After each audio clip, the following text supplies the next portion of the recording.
อ้มันกินไข่ว่ามันแตกน้อยหนึ่งพี่น้องตัวนี้แตกบ่แม่นมันเจาะกินติน่าจะตัวมันออกตอนเสาร์นี่เนาะมันแตก2 4 6 8 12หน่วยเนาะ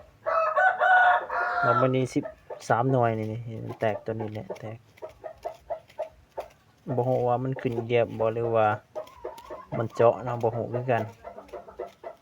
แต่ตามเบิ่งน่าจะถึงมันเหยียบนี่แหละตัวนี้เหลือ12หน่วย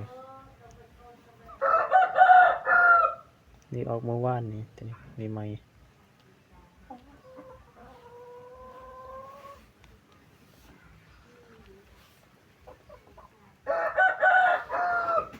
มุดแล้วสิขึ้นนะ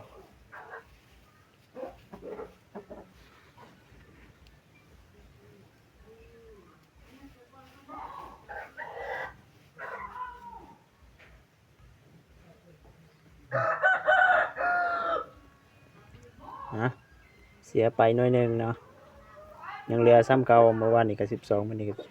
12มันเพิ่มหน่อยหนึ่งตอนเสาร์มันแตกนะตัวนี้หันแต่3หน่วยแต่ด้นเนาะบ่เห็นมันไข่